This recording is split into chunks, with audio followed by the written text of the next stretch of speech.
Sebab Al-Quran ni tuan-tuan mempunyai sifat-sifat yang hebat, yang perlu kita kenal sifat Al-Quran itu supaya kita hampir dengan Al-Quran, supaya kita dapat mendekatkan diri kita dengan Al-Quran.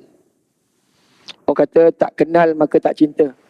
Assalamualaikum warahmatullahi wabarakatuh. Alhamdulillahirabbil alamin wal aqibatu lil muttaqin wala udwana illa 'alal zalimin. Wassalatu wassalamu ala qaidil mujahidin wa imamal mursalin wa ala alihi wa sahbihi wa man tabi'ahum bi ihsanin ila yaumiddin.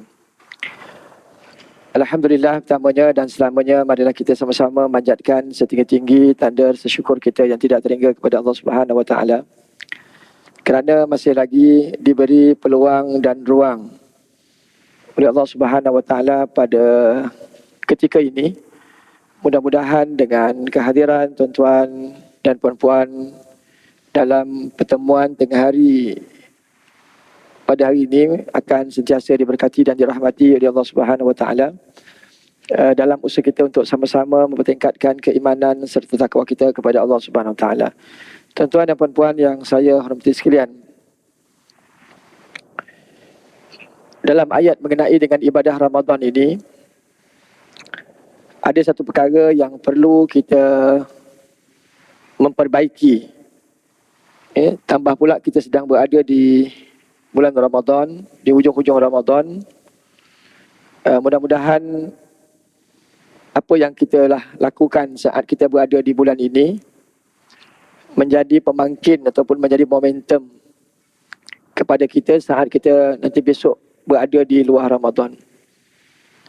Di antaranya, bagaimana kita kena berusaha untuk memperbaiki keakraban kita dengan Al-Quranul Karim. Seperti mana yang kita maklum, bulan Ramadan turunnya Al-Quran. Al-Quran itu menjadi petunjuk dan juga menjelaskan kepada petunjuk tersebut, dan Al-Quran itu sebagai pembeda di antara kebenaran dan kebatilan. Jadi di bulan Ramadan, bulan yang terbaik untuk nak mengakrabkan diri kita dengan Al-Quran. Nah, Alhamdulillah kita pun dah khatam Al-Quran, kita dah buat majlis khatam Quran. Alhamdulillah kita dah mungkin daripada kebanyakan kita dah sampai ke penghujung lah, InsyaAllah nak khatam Al-Quran, mudah-mudahan. Jadi apa yang dah kita lakukan tuan-tuan, bacaan Al-Quran ini kita tak berhenti hanya setakat bulan Ramadan. InsyaAllah kita akan bawa pada bulan-bulan yang lain.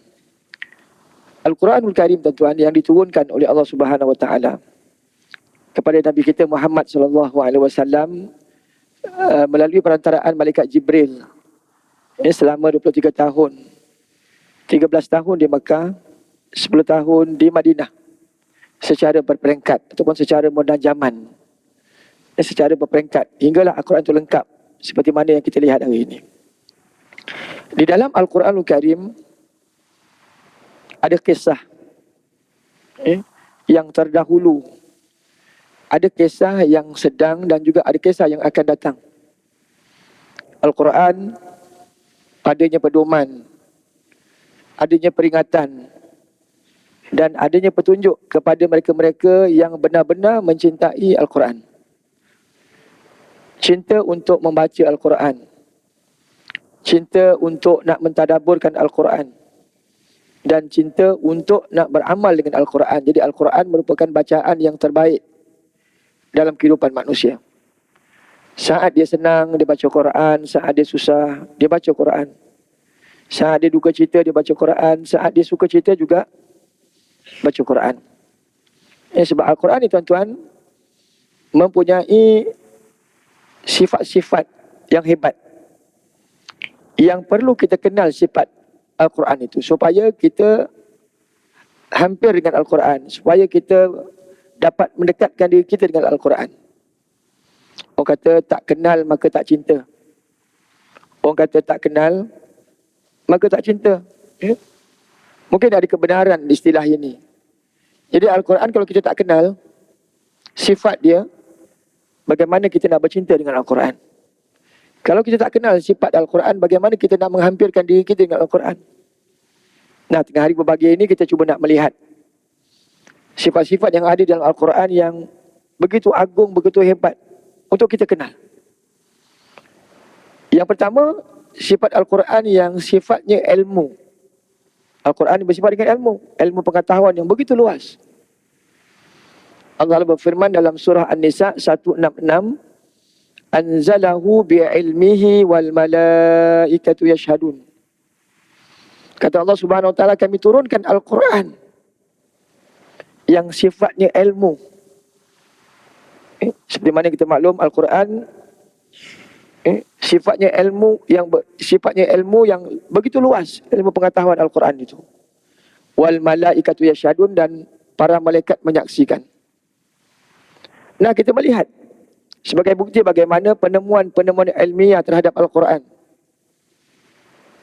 Di antara contoh, Allah Ta'ala berfirman, au kadhrumatin fil bahri luji, dalam surah An-Nur. Allah Ta'ala menyatakan umpama orang-orang kafir itu, yakni mengenai dengan kebenaran, mereka itu berada dalam keadaan gelap gelita seperti lautan yang dalam. Seperti lautan yang dalam. Tuan-tuan, laut ni gelap ke terang? Kalau kita kata gelap, apa bukti? Kita pun tak mengkaji sampai ke tahap itu. Wallahualam lah, tuan-tuan yang pernah terjun dalam laut ni, wallahualam lah, kok mungkin melihat kebenaran itu. Yang ini Allah Ta'ala sebut, laut itu gelap. Sejak 1400 tahun lamanya. Pada awal abad yang ke-19, Barat menemui ini kebenaran ini. Melihat Al-Quran secara dekat. Memang laut gelap. Memang laut itu sifatnya gelap. Sifatnya gelap, iaitu lebih daripada 1000 meter ke bawah. Memang tak ada cahaya lah. Memang tidak ada cahaya. Memang tidak ada cahaya. Barulah kebenaran itu terserlah membuktikan betapa benarnya firman Allah Subhanahu wa taala jika dikaji. Maju dari sudut pemikiran, maju dari sudut tindakan, dan maju dari sudut teknologi. Itu kata Nabi SAW, barang siapa yang mengkaji Al-Quran, maka dia akan maju. Maka dia akan maju. Maju di sudut pemikiran, cara berfikir dia maju. Tindakannya, teknologinya. Dan Barat membuktikan kemajuan ini. Pada awal abad yang ke-19, mereka menemui penemuan-penemuan ilmiah yang ada dalam Al-Quran. Memang laut itu gelap. Dengan syarat 1000 meter ke bawah. Penemuan yang kedua. Penemuan ilmiah yang kedua, dalam surah Ar-Rahman, ayat 19 hingga 20. Marajal bahraini yaltaqiyan. Bainahuma barzakh la yabghiyan. Allahu Akbar. Allah Ta'ala menyatakan, Allah Ta'ala membiarkan dua laut bertemu. Dua laut bertemu.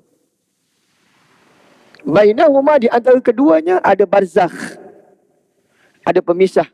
Di antara kedua laut ni ada pemisah. Seolah-olah ada pemisah. La yabghiyan, tidak dilampaui antara keduanya.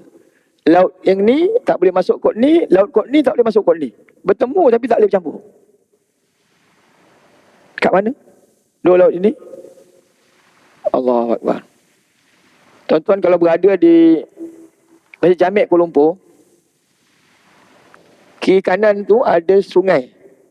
Saya sebut sungai lah. Namanya Sungai Gombak, dan satunya nama Sungai Buloh. Dua sungai itu bertemu menjadi satu sungai yang nama Sungai Kelang. Bercampur tak? Bercampur. Dua air tu bertemu, bercampur keduanya. Yang ini laut bang, tak bercampur. Just imagine. Just imagine. Akal kita memang tak boleh terima. Dua laut yang bertemu tapi tak boleh campur. Allahu Akbar. Antara laut yang warnanya biru gelap, air laut masin, dan juga satu lagi air laut juga yang namanya tawar. Air laut yang tawar. Warna biru cair. Barat mengkaji. Kat mana dua laut ini? Rupanya tuan-tuan, dua laut ini berada di Selat Gibraltar di belah Sepanyol antara Morocco. Letak Laut Atlantik bertemu dengan Laut Mediterranean. Laut Mediterranean dengan Laut Atlantik. Bertemu antara dua laut ini di satu selat. Dan bagaimana antara dua lautan yang besar ini tak bercampur. Tak bercampur. Very miracle lah. Seolah-olah di antaranya ada macam penapis. Tak ada penapis pun. Tidak boleh bertemu di antara, tidak boleh melampaui di antara dua laut tersebut. Barat hanya menemui pada abad ke-19. Ayat ini diturunkan oleh Allah sejak 1400 tahun. Saat ayat itu diturunkan, orang kafir tak percaya langsung. Dia kata akal tak ada terima pertemuan dua laut ini. Dan akhirnya kita melihat bagaimana penemuan barat mengenai dengan penemuan dua laut ini. Dua. Dan yang ketiga, Allah Ta'ala berfirman dalam surah Tur ayat yang ke-6. Allah Ta'ala berfirman, wal bahril masjur. Wal bahri al masjur. Demi laut, kata Allah. Demi laut. Allah Ta'ala bersumpah nama laut ini. Di dasarnya ada gelombang, kata Allah. Demi laut, di dasarnya ada gelombang. Di dasar laut tu ada gelombang. Bracket iaitu gelombang yang maksudnya api. Di dasar laut ada api. Wah, ini pun kita tak boleh terima. Mana mungkin adanya air, adanya api bersekali. Dan tentu air akan mengalahkan api. Disebut oleh Allah Ta'ala ada api di dasar lautan. Kata Nabi SAW, sesungguhnya adanya api di dasar lautan. Wah. Kita kena turun bang, kat mana ni? Betul ke ada api di dasar lautan ini? Nah, macam biasa barat turun. Diceritakan dia turun melalui submarin mula-mula, tapi submarin tak boleh hampir dengan tempat tersebut sebab kepanasannya mencecah 3000 darjah Celsius. 3000 darjah Celsius. Submarin pun tak boleh hampir. Air yang kita minum yang gelegak. Air gelegak, gede-gede. 100 darjah Celsius. Kita tak mampu untuk minum.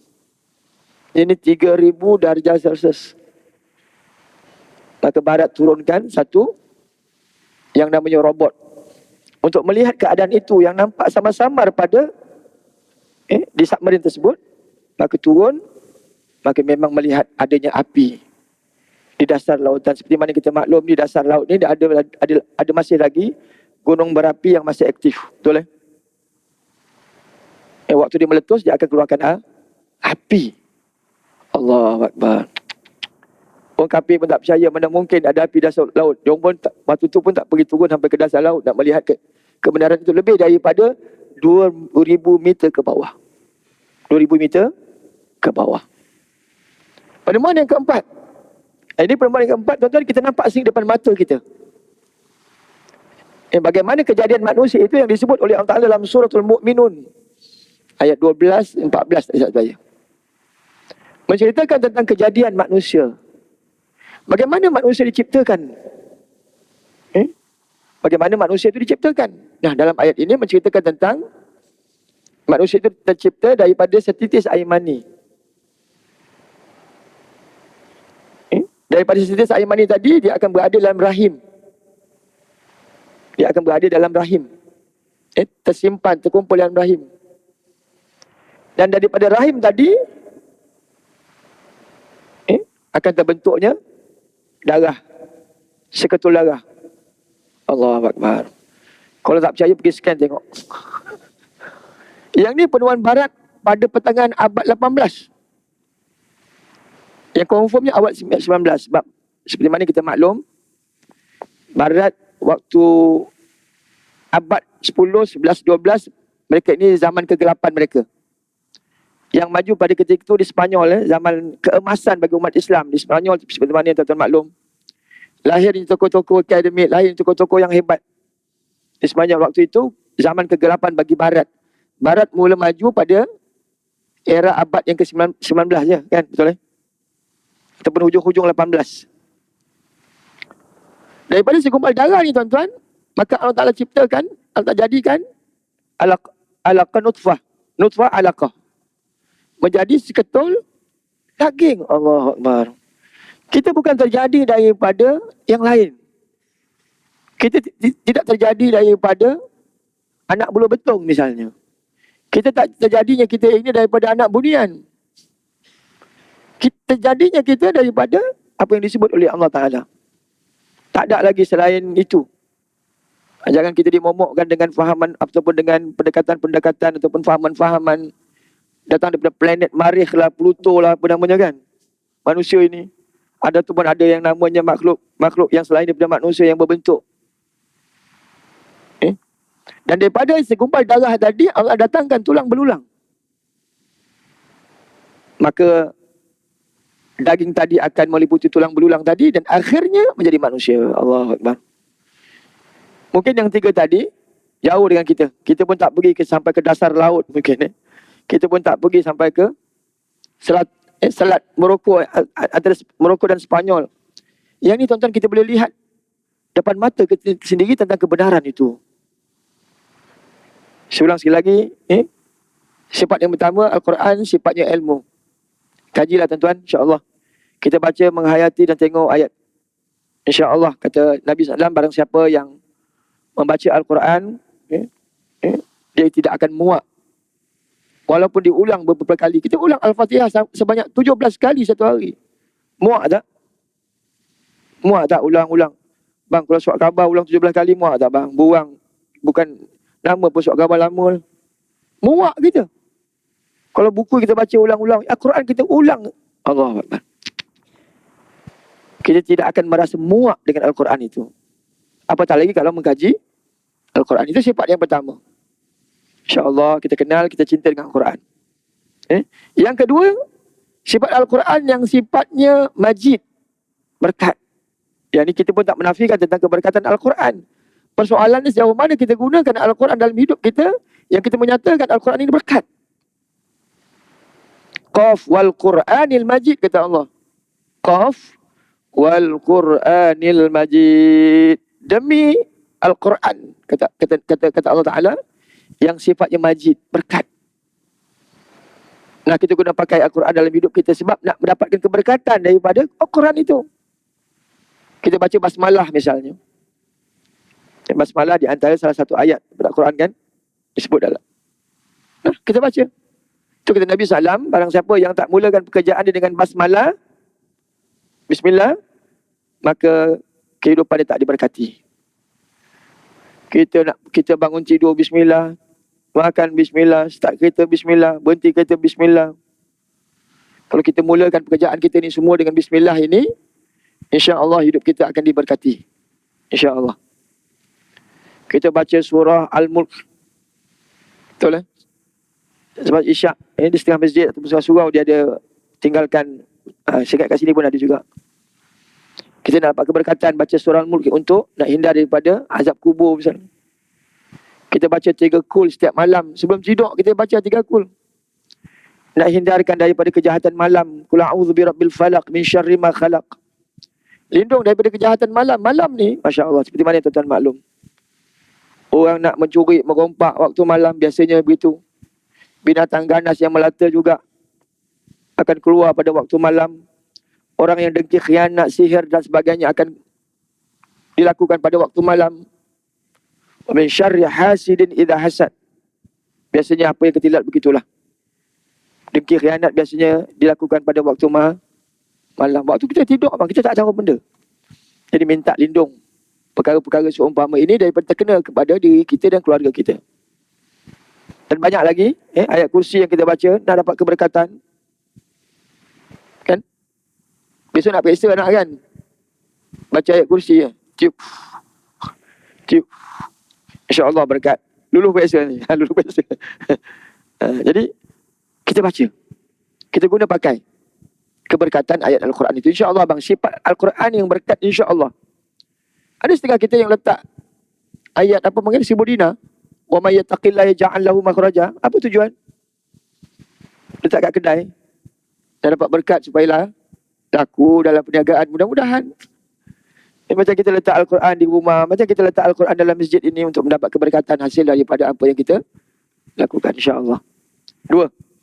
Sifat yang ketiga yang ada pada Al-Quran ni, itu sifatnya memberi petunjuk, memberi hidayah, memberi pedoman. Allahu Akbar. Allah Ta'ala berfirman, Yahdil lati hiya aqwam. Yahdi illati hiya aqwam. Al-Quran itu sebagai petunjuk kepada jalan yang lurus. Hudan linnas wa bayyinatin minal huda wal furqan. Al-Quran sebagai huda, petunjuk dalam kehidupan manusia. Persoalannya sejauh mana pula kita gunakan petunjuk ini dalam hidup kita. Kita tak tahu bang, saat kita berada di luar ni, di mana kebenaran dan kebatilan. Kalau kita merujuk Al-Quran, baru kita tahu, oh yang benar gini, yang salah begini. Al-Quran sebagai petunjuk dalam kehidupan manusia. Itu kata Nabi SAW. Manusia ini akan disesatkan selagi mana dia tidak menggunakan petunjuk Al-Quran dan sunnah Nabi SAW. Berpegang teguhlah dengan Al-Quran dan sunnah dalam hidup kita. InsyaAllah kita akan diberi petunjuk oleh Allah Subhanahu Wa Taala. Telefon ni bang, kalau kita tak guna Waze, sesat tak agak-agak? Nak pergi ke satu destinasi, tapi tempat tu kita pun not very sure lah. Kita guna ni kan? Kita guna. Kalau kita tak guna, sesat tak agak-agak? Sesat. Rupanya telefon ni sebagai petunjuk juga dalam kehidupan manusia. At least paling tidak pun ada maklumat sedikit sebanyak. Itu pun kadang ada tak betul juga. Dia kata jam, sebenarnya tak jam. Tak pula, dia bukan petunjuk yang kita sebut tadi Al-Quran. Sedikit sebanyak boleh membantu kita. Sifat yang keempat yang ada dalam Al-Quran yang disebut oleh Allah Subhanahu Wa Taala, syifa. Allahu Akbar. Wa nunazzilu minal Qur'ani ma huwa syifa. Isra. Nah, sejauh mana kita gunakan Al-Quran dalam hidup kita ini sebagai syifa. Apa makna syifa? Penyembuh. Al-Quran sebagai penyembuh, Al-Quran sebagai obat, Al-Quran sebagai penawar dalam hidup manusia ni. Syifa lima fis sudur dalam ayat yang lain. Dia boleh ubat penyakit dalam ni. Syifa Al-Quran yang dikatakan yang kita sebut dalam Al-Quran, dia boleh menyembuh penyakit dalam ni bang. Nah, sekali lagi, sejauh mana kita gunakan Al-Quran dalam hidup kita untuk jadikan obat, untuk jadikan penawar. Yang ni kita kena tengok balik. Gunalah Al-Quran ni sebagai obat dan penawar. Apa saja jenis penyakit yang kita hadapi, kita cuba dulu. Cuba dulu. Try dulu. Dalam ilmu kedoktoran ini, kalau boleh begitu tuan-tuan, kita guna dua-dua. Jangan guna satu je. Kalau boleh kita guna satu, dalam masa sama kita guna satu lagi teknologi moden. Guna dua. Mudah-mudahan dengan kita yakin tentang kebenaran Al-Quran itu sebagai syifa, insya-Allah. Tuan-tuan yang masih ada buku Dr. Harundin, kalau tuan-tuan masih ada lagi lah. Seingat buku tu pun tak dicetak lagi kan. Nah, dalam buku beliau ini, kalau tuan-tuan kelik, Allahu Akbar, terlalu banyak dimuatkan mengenai beberapa penyakit yang ada dalam hidup kita ni. Yang 3 serangkai, 4 serangkai ke. Persoalan dia, itu tadi persoalan dia, kita guna ke tak nak menjadikan Al-Quran itu sebagai syifa. Baik. Ada satu cerita saya nak bawa kepada tuan-tuan mengenai dengan kisah kisah seorang sahabat yang bernama Ibnu Mas'ud, Abdullah bin Mas'ud. Abdullah bin Mas'ud ni tuan-tuan yang disebut dalam kitab Hayatus Sahabah. Hayatus Sahabah pun menceritakan tentang hal ini. Fawaid dalam fatwa Ibn Taymiyah juga ada disebut. Menceritakan tentang bagaimana seorang pemuda ini datang bertemu dengan Abdullah bin Mas'ud, Ibnu Mas'ud. Abdullah bin Mas'ud ini tentang seorang ahli qiraah. Ahli qiraah, orang yang mahir dengan Al-Quran. Ahli qiraah Kufah. Dan Nabi SAW bersabda, pelajari Al-Quran dengan 4 orang ini. Di antaranya Abdullah bin Mas'ud, orang yang sangat hebat dengan Al-Quran. Jadi pemuda ni datang bertemu dengan sahabat ini, dia nak minta penawar. Dia nak minta penawar, nak minta obat. Kepada untuk dia. Yang mana dia mengatakan kepada Ibn Mas'ud, hati dia tak tenteram, pemikiran dia kusut, jiwa tak tenteram, stres, tension. Saya tambah lagi. Makan pun tak kenyang, tidur pun tak lena, hati godah gelana. Macam orang bercinta lah. Bang, kalau orang sakit tak makan ni bang, kalau orang tak makan ni, apa penyakit apa makan pun tak selera. Makan pun tak selera, tidur pun tak lena, mandi pun tak basah. Wah, ini dah tahap tahap lain macam ni. Ini yang berlaku kepada pemuda ni. Dan akhirnya kata Ibnu Mas'ud, jika itulah penyakit yang kamu timpa, maka hadirkan hati kamu ini pada 3 tempat. Hadirkan jiwa kamu ini pada 3 tempat. Nah, kita try tengok sebelum kita nak cuba yang lain. Kita biasa dengar kawan-kawan kita kalau tension, pergilah tengok laut. Mungkin boleh menghilangkan stres. Mungkin. Ataupun pergilah Cameron Highland. Cuaca sejuk, dapat makan strawberry, suasana aman damai, mungkin. Atau pergilah Genting Highland misalnya. Tengok apa? Pokok-pokok yang menghijau juga boleh menghilangkan stres. Sebelum daripada itu, kita cuba apa yang disebut oleh Ibnu Mas'ud. Yang pertama, hadirkan jiwa kamu, hadirkan jiwa kita ni di tempat mereka yang membaca Al-Quran. Very easy. Hadirkan jiwa kita, kena hadir di tempat orang yang baca Quran. Kita dengar Quran. Dengar Al-Quran dengan dengan apa tuan-tuan? Dengan hati. Dengan Quran itu dengan hati. InsyaAllah kalau kita dengar Al-Quran dengan penuh penelitian, walaupun kita tak faham, insyaAllah dia akan masuk dalam jiwa kita bang. Al-Quran kalau dengar gitu-gitu dia tak masuk. Dengar dan cuba menghayati. Cuba dengar dan cuba menghayati, insyaAllah dia akan mententeramkan jiwa kita. Obat tu. Obat kita sebut tadi, obat. Dia akan boleh mententeramkan jiwa kita saat kita dengar Al-Quran dan kita menghayati. Lagu-lagu instrumental dalam kereta, tuan-tuan faham tak kadang-kadang? Pun tak faham ya. Dengar dia punya instrumental tu pun dah macam kadang kaki pun bergoyang, tangan pun boleh bergoyang, kepala pun bisa silap boleh bergoyang. Lagu Hindustan, lagu Korea tak faham pun. Tapi kalau kita dengar dia punya muzik, adalah setengah daripada kita lah. Layan. Apabila layan tu kadang-kadang hayal je. Sebab rentak dia. Dia menghayati. Dengar lagu-lagu retro, dengar lagu-lagu klasik lama. Kadang-kadang syok juga kan. Lagu-lagu lama. Kadang-kadang tersentuh dalam hati ni walaupun tak berapa faham pun. Tapi sebab dia menyentuh hati tu yang kadang-kadang kita terasa. Ni bang, Al-Quran begitulah. InsyaAllah. Dan kita baca Quran. Dengar atau kita baca Quran. Dengan baca Quran, insya-Allah hati kita akan tenang. Kata Allah Subhanahu Wa Taala, "Warattilil Qur'ana tartila", baca Quran dengan tertil. Jadi bagi mereka yang nak tengah mula untuk baca Quran, teruskan. Baca Quran dengan tertil. Tertil ini bermaksud adanya makhraj, adanya tajwid, adanya sifat huruf. Kena belajar. Itu kata Nabi SAW, sebaik-baik kamu orang yang belajar dan orang yang mengajar Al-Quran. Jadi Al-Quran perlu dipelajari. Sebab huruf ejaiyah ni tuan-tuan, dia tak macam huruf alfabet ABC. Alif hingga ya tuan-tuan, dia ada tempat dia. Tempat keluar dia. Yang berbeza-beza walaupun tempatnya sama macam huruf yang berada di pangkal. Walaupun tempat dia same-same, tapi sifatnya berbeza. Huruf ini ada keluar kok lidah, betul? Ada keluar kok lidah, ada keluar kok belakang gigi, ada keluar kok bibir, ada keluar daripada gerham, ada keluar bunyi kat hidung. Wah, ini semua kena belajar bang. Ada keluar kok tengah-tengah halkum, ada yang keluar daripada bawah halkum, yang memiliki sifat-sifat yang tertentu yang perlu kita pelajari. Jangan jadikan alasan ya. Jangan jadikan alasan umur saya dah tua. Jangan jadikan alasan saya beginilah keadaan dia. Saya buat contoh tuan-tuan. Ada seorang pemuda ni. Ini cerita benar saya nukil daripada Duk Hakim. Seorang pemuda bekas penagih dadah. Dia penagih dadah. Masuk penjara.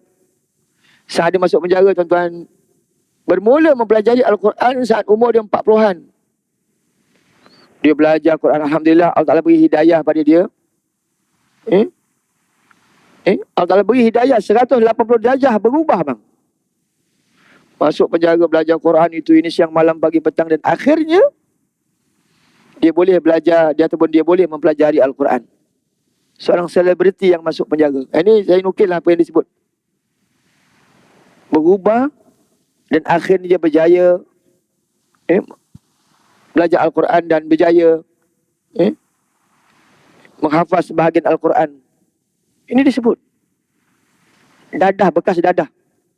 Akhirnya berjaya. Jangan jadikan alasan. Baru ni tuan-tuan saya dikunjungi. Baru 2 minggu lepas. Saya dikunjungi oleh seorang nenek di pejabat agama. Dia komplain yang mana imam baca tak betul. Wah. Bang, seorang nenek komplain kata imam baca tak betul. Untuk pertama kali saya menerima komplain tersebut. Saya tengok nenek ni 80 lebih umur dia. Saya kata mana yang tak betul? Dia setiap rekod lagi imam baca tak betul. Saya dengar. Oh lah. Masjid ke surau ni cik? Nek. Dia kata masjid ni ustaz. Ustaz. Nak ustaz begitu. Masjid ni ustaz. Oh biar betul ni. Daerah Petaling ke daerah mana ni? Daerah Petaling ustaz. Wah, saya pun darah saya sudah naik. Biar betul soal nenek komplain. Bacaan ni tak betul. Macam biasa tuan-tuan, sebelum saya kata kalau orang tu nak komplain, biasanya orang tu ada ilmu. Dia ada sedikit ilmu Al-Quran sebelum dia nak komplain. Dia tunjuk pada saya dia ada tauliah, dia gantung tauliah dia di 3. Wah. Nenek 85. Bang, nenek 85. Dia gantung tauliah bukan dalam beg duit. Gantung tauliah jadi rantai. Wah. Di 3 ni tauliah mengajar Al-Quran. Maknanya mantap lah tu. Boleh dengar acik baca macam mana. Dia baca bang, dia punya makhraj dia peh lah. Meletup. Memang hebat makcik. Bila belajar Quran, awal 70-an umur dia. Itu sebab tadi. Jangan jadikan usia itu sebagai alasan. Saya tak boleh, umur saya dah 70. Gigi pun tak ada. Betul, nak baca Quran kena ada gigi. Tak ada gigi payah juga. Kena buat gigi palsu lah. Jangan biarkan gigi kosong. Sebab nanti kan ujung lidah ni semua dah sebut pakai gigi, kena kepit. Jadi macam mana kalau tak ada gigi nak kepit lidah? Ada satu tempat ni begitu juga. Imam dia letak jawatan sebab tak ada gigi. AJK telefon, ustaz macam mana ni imam tak jawatan? Sebab apa dia tak jawatan? Tak ada gigi. Nak kata macam mana tak ada gigi?